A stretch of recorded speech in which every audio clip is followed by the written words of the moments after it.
So Kubi, thank you very much for granting your magazine this interview today. Thank you. You are the author of I Am My Brand. Yes. And today your viewers just want to get to know you a little bit more. So can you please tell us a little bit about yourself? Yeah, definitely. Well, I'm a brand specialist by trade. I've been doing this for 24 years now. Yeah, so I started in 1996 and I loved all things entertainment when I started. And so I got an internship at MTV and Trevor Nelson was my boss. Yeah, remember MTV Lit? Yes. Yeah, so I worked on that and I did that whilst I did my undergrad. And then when I finished my undergrad, I went and got an internship in New York City, working for Blue Flame, which back then was Puff Daddy's marketing agency, which was super cool. So I was working for about 3 years underneath Puff for all the millennials, that's P. Diddy. And really a transitional stage where it launched Sean John Clothing line on Fifth Avenue, which was an amazing experience. And then the first 10 years of my career was very entertainment and fashion heavy. So after Justin, I worked with Mariah Carey on the launch of her album, Eminem, on the launch of 8 Mile. I remember 8 Mile. Yeah, right? Nike doing Midnight Madness. Was head of marketing for the MOBA Awards by the time I was 26. And it kind of went on like that, and I had a great tick list of brands that I was working for. And then when I got to about 29, I thought, why am I doing this? What actually does this all mean? I mean, you work with somebody like L'Oreal and Beyonce and the Sex and the City movie. After a while, you get to a point where you feel like I've ticked off all the brands I wanted to work with, but what do I really want to do? And I decided in that moment that actually what was really true to my heart was teaching people how to build their brands. A lot of people are like, oh my God, what's it like working with Diddy, or what's it like working with Mariah or Rio Ferdinand? And the truth is that the process that one would go through with a Rio to build their brand is the same process that I'd go through with you. Right. And I wanted to teach that formula. And so kind of that's what's led me to where we are now. It was a moment of decision making. And I talk about decisions in my book, I Am My Brand. That people think that when you have a career like mine, that there's a pivotal moment when everything comes together. And I don't think there is. I think there are just loads of small decisions that take you either closer to your dream or further away from your dream. So as an example, that was a moment to make a decision. Am I going to stay in the States and pursue the dream despite what was going on in America, or am I going to come home? And I think a lot of the times people underestimate the small decisions. So it was at times overwhelming, but making those hard decisions was the catalyst. Of course, And I always wanted to work for the MOBA Awards from when I was young, and going underneath the mentorship of Kanye King, who was my direct boss. And being a black woman, that was powerful in and of itself. Working with L'Oreal and Beyonce, but equally the last 10 years I've worked with, Aston Martin, Rolls Royce, Facebook is an existing client.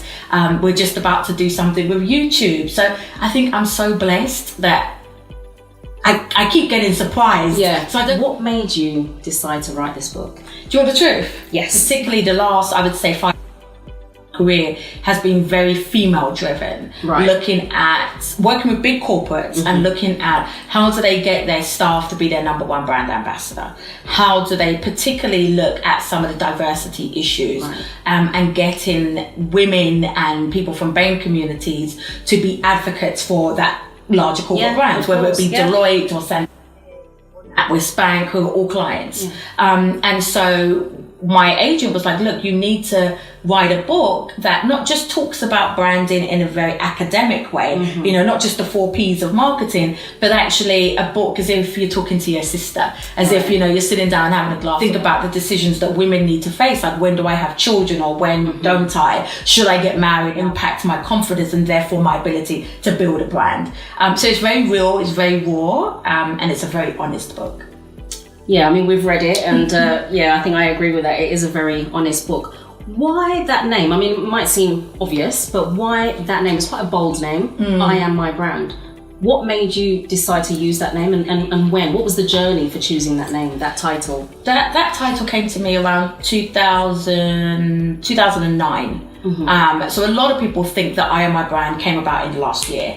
But actually, like most things, you're cultivating the idea. You have a seed and you plant it and you water it. So 2009, I did a masterclass called I Am My Brand. And this was at a time when nobody was thinking really about personal branding, particularly in the UK. Yeah. It was seen as very much an American thing, right? And I knew instinctively at that point that, having worked with celebrities, that actually this thing that celebrities do in order to cultivate a brand is needed for the everyday person. Right.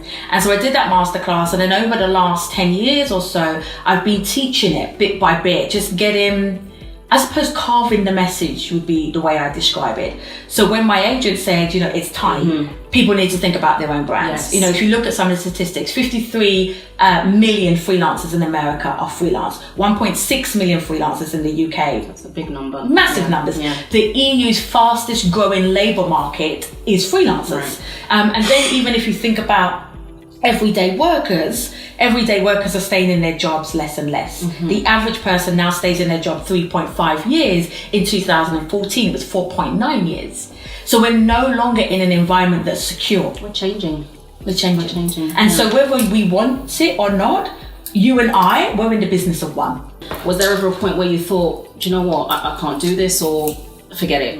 A season, yes, into just kind of being focused and putting 24 years of experience into one, right? Yeah. In 3 months, 80,000, which I talk about in the book, was my husband asked for a divorce at the beginning of March, and my world had been turned upside down. And it was really interesting because I asked for an extension from my publishers, which they gave me. Thank you, Bloomsbury. I wasn't sure how to finish the book, because I was in a headspace where I was just crying. So I went into writing this book thinking I was going to write quite a traditional brand marketing book for women, but relatively, you know, strategies and methodologies, not possible. That if I'm going to ask the reader to be honest and truthful, I needed to write from a place of truth. I needed to bear my truth on the pages. And I was petrified. I can imagine. Yeah, I was petrified, like, you know, how do I do this? But we did it. Really and truly, how did you cope? So it was a shock, and I do it. I think truthfully, the first thing I said to myself in prayer is that I want to come through this process better, not bitter. Yeah. My husband and I had been together for 6 years before we got married. We were about to celebrate our 2nd year anniversary when this bombshell hit. And all I knew is it's whatever it took, whether it be therapy, crying to girlfriends, going to the gym, praying. All I knew is that I had to come out the process. Or do I say, how do I struggle through this? And I often say to people, what are you prepared to struggle through to get what you want? Right. And my mum, who's amazing, she said to me, channel it. You know, because I was like, do I put it in? Do I not put it in? And she said, channel it and be honest. And your truth will set somebody else free. And so I literally cried as I wrote. So anybody who's going through something similar, that it's important to try and ride the wave and not to shy away from it, whatever that might look like. You rode the wave. Just rode the wave, and riding the wave, you know, because it only happened in March this year and we're in November.